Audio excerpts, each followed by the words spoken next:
No livro, a mensagem está no livro de Atos, Atos 4:16, dizendo que havemos de fazer a estes homens, porque a todos os que habitam em Jerusalém é manifesto que por eles foi feito um sinal notório e não podemos negar. Aleluia.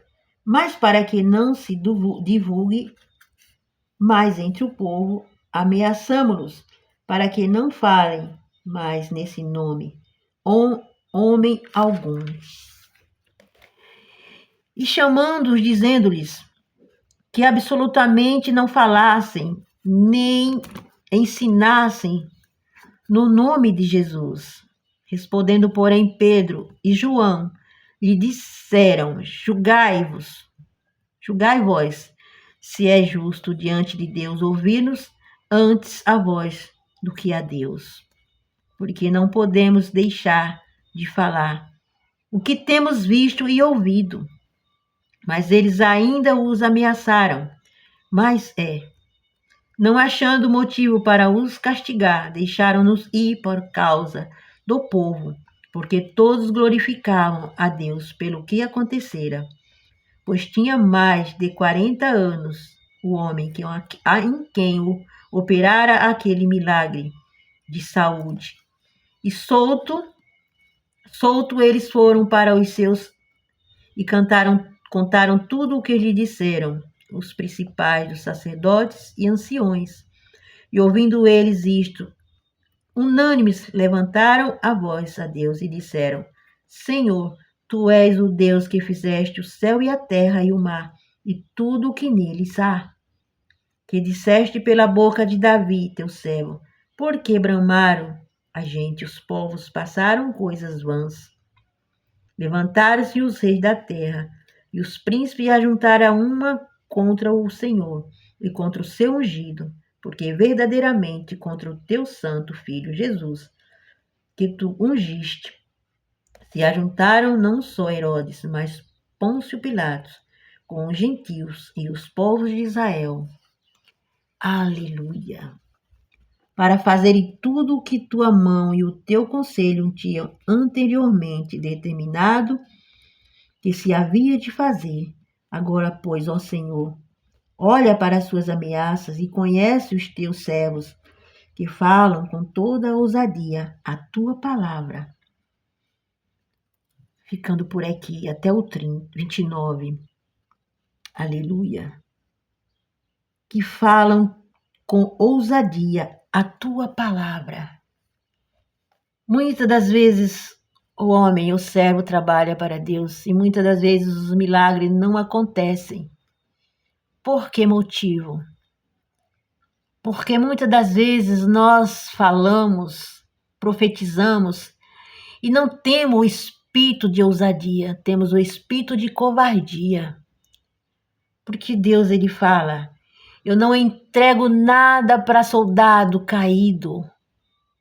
Porque o soldado, quando ele está caído, ele só serve para o golpe final. Ele só entrega algo a quem está de pé, com a espada na mão. Então, nós observamos com esta mensagem, Atos 4:16. Pedro e João, eles fizeram o que Jesus fazia naquele momento, quando ele andou na terra. Pedro e João fizeram também. E aqueles homens da época, eles foram contra, porque ele diz: a multidão vai segui-los. E eles não queriam que a multidão os seguisse, os apóstolos. Queria que a multidão ficasse ali com eles, na heresia, na mentira, no engano. Porque eles estavam no engano. Eles não aceitavam Jesus. Mas foi notório a presença de Jesus, pelos milagres. Então, nós, vindo para os tempos de hoje, não é diferente, meus irmãos. Nós convidamos alguém para ir numa casa de oração que verdadeiramente prega o evangelho genuíno e o evangelho, Bíblia. Eles pregam Bíblia. Mas a gente encontra uma resistência. uma resistência tão grande. Eu estava conversando com uma moça da igreja, a gente caminhando para fazer algo, e a gente conversando, eu falei, olha, há uma resistência muito grande. Ela falou assim, eu fiz várias pesquisas e ofereci vários estudos bíblicos, mas quando eu fui realizar aqueles 15 pessoas, nenhuma quiseram mais. E eu relatei para ela, há uma resistência muito grande. Mas como assim? Eu disse, a serpente, ela se entroniza na frente do homem, ele toma a mente do homem para que ele não conheça a verdade. Você acha que a serpente vai deixar o homem conhecer verdadeiramente a verdade?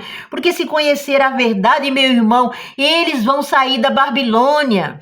E por que a Babilônia não fala a verdade? Porque sabe que você vai ser sábio. Porque se você comer Bíblia, meu irmão, se você se aprofundar nas escrituras, você não fica em qualquer lugar. Não é qualquer um que domina a sua mente. Quem domina a sua mente é Cristo. Mas a multidão que quem domina não é Cristo, a cabeça, a mente. É os dominadores da terra, os que fundaram as igrejas que são Babilônia. E qual é a igreja que é Babilônia, minha irmã? É a igreja que não prega a verdade. Porque tem muitas igrejas que fazem milagre, concordo. Falam do evangelho, concordo. Mas eles não levam para as ovelhas os eventos finais. Eles só pregam os livros da Bíblia, que é cômodo. É os livros das promessas. Tem promessas, são milhares de promessas na Bíblia para o homem.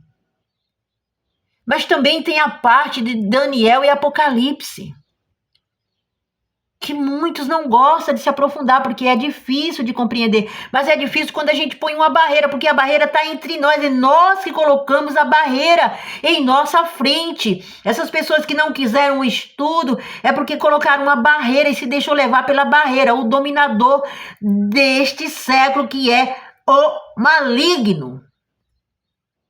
Mas aquele que abre o coração e diz, Senhor, entra a verdade.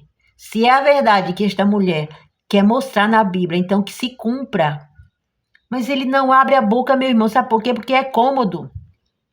É cômodo estar na porta larga, na perdição, na prostituição, na mentira. Mas saiba, meu irmão, se você continuar na mentira, o que vai acontecer com você? Você vai se aprofundar junto com o pecado, porque Deus fala que tudo se findará. E se você não aceitar o estudo, não se aproximar da verdade, porque não adianta você ir para uma casa de oração e estar na porta larga, continuar a mesma velha criatura. Você desce as águas, mas você não mudou nada, você continua sendo o velho homem. E como ele disse para Nicodemos, é preciso nascer de novo.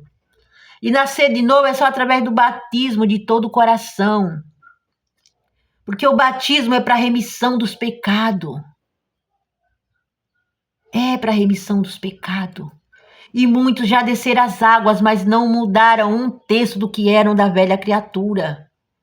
Então é preciso despertar nesta manhã. Desperta tu que dormes o sono do jardim. Desperta para a verdade. Verdade é o que? Bíblia. Vai para o livro de Daniel e Apocalipse. Porque eles pregam as profecias de tudo que é promessa. Eles ensinam você a prosperar. Prospera, sim, eu creio. Eu já prosperei muito na igreja que eu nasci. Mas quando eu passei uns 5, 6 anos na igreja que nasci, não vou citar nome, que eu não estou aqui para julgar ninguém, nem líder nenhum. Eu prosperei. Mas com 5 anos que eu estava prosperando, vivendo o meu sonho, eu encontrei no caminho a serpente, Satanás. E sabe o que aconteceu quando eu encontrei a serpente? O que aconteceu com a serva aqui? A serva perdeu tudo que tinha ganhado. 6 anos de prosperidade. Na igreja que prega a prosperidade. Eu perdi tudo, sabe por quê? Porque eles me ensinaram a prosperar, a pescar e a prosperar na fé. Mas eles não me ensinaram o que eu teria que fazer quando a serpente aparecesse no meio do caminho, como era que eu tinha que repreendê-la em nome de Jesus. Eu passei a fazer tudo o contrário. Sabe por quê, meu irmão? Porque eu nasci lá. Toda a experiência foi lá que eu adquiri. Mas a experiência da riqueza da terra. Mas como repreender a serpente, eles não me ensinaram. E ali, meu irmão, o que aconteceu? Eu voltei à estaca zero. Eu voltei pro nada. Do nada eu tinha vindo e do nada eu voltei. Mas eu estava prosperando, eu estava vivendo o meu sonho. Eu tinha meu negócio que estava andando em São Paulo. Eu tinha o meu negócio de uniformes, era o meu sonho. E ali eu perdi tudo. Porque ali eu encontrei a serpente no caminho e não soube o que fazer com ela. Em vez de repreender, eu comecei a dar a comida que ele precisa para te destruir. Eu comecei a profanar, a falar coisas que não chamava a existência de Deus para minha vida, para o meu negócio. Eu comecei a profanar palavras que era o veneno que ele queria para destruir o que eu tinha conseguido em Cristo Jesus. Porque foi Deus que me deu a prosperidade naquela época, os meus sonhos. Mas eles não me ensinaram como destruir a força da serpente quando ela se aproxima, ela se apresenta na frente do homem. Então, de que adiantou 6 anos de prosperidade, 6 anos de caminhada, se no meio do caminho a serpente veio e confiscou tudo, levou tudo, através da astúcia. Porque eu estava astúcia, eu estava desapercebida. Eu só sabia só a parte da prosperidade, como prosperar. A parte de repreender e dominar os demônios, eles não tinham me ensinado. Por isso, meu irmão, para finalizar, é importante. Aceita, meu irmão. Aceita o estudo bíblico. Pessoas que estão há 40, 30 anos na igreja estudando Bíblia, eles têm o que te dar em matéria de palavra. Ensinamento bíblico. Porque tudo que ensina nas revistas e no estudo bíblico, tudo está lá. O livro da Bíblia, você vai lá e confere. Para que você não seja enganado. Porque se você continuar na Babilônia, quando as portas se fecharem, você vai ficar junto com o dono da Babilônia. Quem fundou a igreja. Que tem igreja que foi o homem que fundou, não foi Deus. Você vai ficar com ele, você vai ser julgado com ele. Sabe por quê? Porque tu tá dando a 10ª parte, meu irmão, para uma igreja que só prega prosperidade. E aquela prosperidade que ele encontra, a lã das ovelhas, vai para a luxúria, vai para os enganos. E aí, onde é que tu entra? Tu entra porque tu é conivente, tu sabe que é porta-larga e tá lá, deixando a 10ª parte lá na igreja deles. Se você gostou da mensagem, envie esta mensagem para alguém. Certamente você vai encontrar milhares, não é uma pessoa. Você vai encontrar milhares de pessoas que estão na Babilônia, em portas largas, desceram as águas, mas não mudaram. Amém?